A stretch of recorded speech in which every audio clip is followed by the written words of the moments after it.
The past is not what hurts you. The self it protects is. The fangs always come out at the same moment. Not when suffering is mentioned, not when compassion is offered, but when the past itself is questioned. That is when the mind stops listening. Because the question is never heard as philosophical or metaphysical, it is heard as existential. Are you saying the trauma didn't happen? Are you saying the abuse wasn't real? Are you saying the violence, the loss, the horror was imagined? And right there, the gate slams shut. Not because the question is cruel, but because it threatens identity. This is the part almost no one wants to examine, because it is not comforting, not therapeutic, not validating in the way the ego demands. What is being defended is not the event. What is being defended is the meaning assigned to the event. And more precisely, the meaning that says, "This is who I am because of what happened to me." That sentence is the anchor. The mind does not cling to the past because it is broken or weak or unhealed. It clings to the past because the past functions as proof that a separate self exists. Take away the past and what disappears? The timeline, the psychological through line, the justification, the continuity that allows the me to feel real. Without continuity, there is no personal center. And without a personal center, there is nothing left to defend. This is why objections arise instantly and emotionally. This is why nuance is never heard. This is why the charge of invalidating experience appears on cue. Because the mind hears something else entirely. If this interpretation is not true, then who am I? Here is the distinction that rarely lands, not because it is unclear, but because it is destabilizing. This does not deny experience that seemed to occur. It denies that the interpretation of that experience as a personal history is true. That distinction changes everything. Experience arises, sensations arise, images, emotions, reactions appear. What does not arise by itself is the conclusion, "Therefore this is who I am now."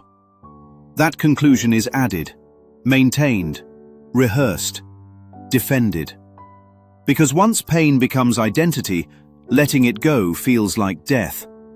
Not healing, not freedom, death. So the mind chooses loyalty over peace. My father did this, and that's why I am this way. My mother left, and that explains me. My body was violated, and now I am broken. I was unwanted, and that is my core. These statements feel honest. They feel earned. They feel grounded. But they are not neutral descriptions. They are contracts. Contracts that say, as long as this story stands, the self stands. And here is the part that ignites anger, because it is seen rather than argued. The past does not hurt anyone. The present belief in the past does. The memory is not attacking. The story is. And stories are not discovered. They are told. This is why arguing is useless. This is why persuasion fails. This is why force never works. Seeds do not grow by being shoved into the ground. They grow when soil is ready. Readiness has nothing to do with intelligence or morality or how much someone has suffered. It has everything to do with willingness. Willingness to consider the unthinkable. That peace does not require vindication. That healing does not require proof. That innocence does not need a backstory. That what you are has never been authored by what happened. When the mind finally loosens its grip, not because it was convinced, but because it grew tired, something becomes visible. Without the past, there is no enemy. Without the past, there is no target. Without the past, there is no private self left to protect. And in that absence, something remains. Not numbness, not denial, not bypassing. Stillness. The kind that was never harmed, because it was never in time. The seed is not planted to fix anyone. It is planted because truth plants itself. Whoever is ready will recognize it. Whoever is not will defend the story. Both are allowed, but only one leads home.